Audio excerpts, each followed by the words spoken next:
한밤의 TV연의 윤도현입니다. 자, 우선 이번 주 월화수 사건 사고 속보까지 아주 뜨겁습니다. 네, 특히 이분들 열애를 오늘 인정해서 장안의 화제입니다. 깜짝 놀랐어요. 네. 그렇습니다. 자, 뿐만 아니라 법정에 출두한 연예인도 많았고요. 논문 표절 의혹이 줄줄이 불거지고 있습니다. 자, 일단 속보부터 보시면 검찰이 고용욱의 징역 7년과 전자발찌를 구형했습니다. 자, 오늘 재판을 직접 참가한 강경윤 기자, 어서 오십시오. 네. 고용욱 씨 모습 어땠나요? 네, 고영욱 씨는 오늘 이렇게 푸른 수의를 입고 또 다소 무거운 표정으로 법정에 출석을 했습니다. 또 그동안의 마음고생이 역력한 듯이 고개를 자주 떨구는 모습을 보였는데요. 검찰의 구형 내용부터 함께 보시죠. 네, 오늘 아침이었습니다. 미성년자 가늠 및 성추행 혐의로 구속 기소된 가수 고영욱 씨의 결심 공판이 있었는데요. 검찰은 고영욱 씨에게 징역 7년을 구형했습니다. 피고인 고 씨는 몰랐다고 주장하지만 피해자들 모두가 미성년자였고 또 수사를 받고 있는 와중에 같은 범행을 저지르는 등 죄질이 무겁다는 이유였습니다. 또한 검찰은 고 씨가 재범의 우려가 높다는 이유로 전자발찌 부착 명령도 다시 한번 촉구했습니다. 피해자가 증인으로 출석했다고 하던데요. 네, 이 피해자는 그 고영욱 씨의 수사 과정에서 이 소를 취한 바 있는데요. 검찰 구형 마지막 날에 법정에 출석을 해서 세간의 관심을 받았습니다. 어떠한 내용이 오갔는지 함께 보시죠. 네, 피해자 모양은 본인을 나쁘게 몰아가고 또한 성적으로 개방적인 사람으로 몰고 가는 것에 화가 났다고 진술했습니다.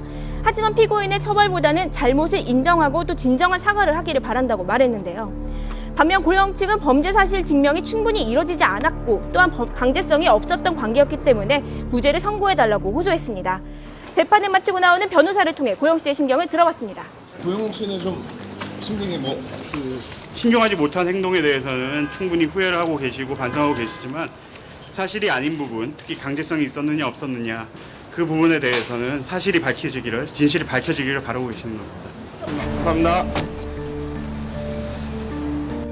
자, 오늘 구형으로 사건이 끝난 건 아니죠? 네, 구형은 말 그대로 그 검찰이 법원에 명령을 촉구하는 것입니다. 따라서 선고 공판은 다음 달 10일에 열릴 예정인데요. 하지만 이렇게 고영욱 씨가 전자발찌 부착이라는 이런 불명예를 쓰게 됐고 또한 연예계에 큰 파장을 몰고 왔습니다. 따라서 특히나 연예계에 최근에 크고 작은 성범죄가 잇따르고 있는데요. 이에 대해서 큰 경각심을 주지 않을까 싶습니다. 네, 속보 수고하셨고요. 자, 이번 주 유독 취재 경쟁이 뜨거웠던 뉴스 이어서 전해드립니다. 뉴스통 조영구 씨. 네, 불법 투약 혐의로 기소된 연예인들에 대한 첫 공판이 이번 주였습니다. 자, 이승연 그리고 박시연, 장미인의 세 사람 모두 직접 출두해서 항변을 했습니다. 그리고 스타 강사 김미경 씨에 이어 김미아, 김혜수 씨까지 논문 표절 의혹부터 대처법까지 준비를 했습니다. 네, 이번 주 연예계는 성실하고 바르게 보여줬던 이미지 때문일까요? 거액의 도박을 한 김용만 씨가 단연 화제입니다. 향후 김용만 씨의 행보와 연예계의 고질병이 될 수밖에 없었던 이유까지 점검해봤고요. 오늘 이분들의 연애설로 뜨겁습니다. 당당히 열애를 인정했던 기성용, 한혜진 커플. 잠시 후에 만나보시죠. 프로포폴 불법 투약 혐의로 불구속 기소된 이승연, 박시연, 장미인혜 씨가 법정에 출두했습니다. 첫 공판에 참석하기 위해 가장 먼저 모습을 드러낸 이승연 씨. 수척해진 모습으로 취재진 앞에 섰습니다. 혐의 인정하십니까? 한 말씀 해주시죠. 기자들의 질문은 쏟아졌지만 어떠한 답변도 들을 수가 시청자들께 한 말씀 없었습니다. 해주세요. 뒤이어 도착한 박시연 씨. 들어가기 전에 한 말씀만 해주시면 무표정으로 일관하며 굳게 입을 다물고 법정으로 들어갔습니다. 입장은 어떻습니까? 마지막으로 장미인혜 씨가 법원에 모습을 드러냈습니다. 네, 들어가기 전에 한 말씀만 해주시죠. 공인으로서 이 자리에 서게 된 점 죄송하게 생각하고요. 검찰 조사에서 밝혔던 것처럼 재판에서 진실을 밝혀 결과를 증명하도록 하겠습니다. 죄송합니다.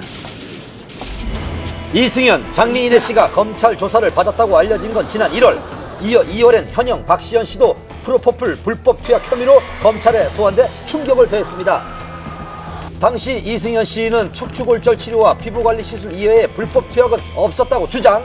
장미인혜 씨 역시 피부 미용 시술을 위한 의사 처방을 받았을 뿐이라고 주장을 했습니다. 박시연 씨도 치료를 목적으로만 투여를 했다고 공식 입장을 밝혔는데요. 이들의 해명에도 불구하고 검찰은 이들을 기소했습니다. 연예인 3명과 소속 연예인의 진료 기록부를 파기하도록 요청한 기획사 대표 1명을 불구속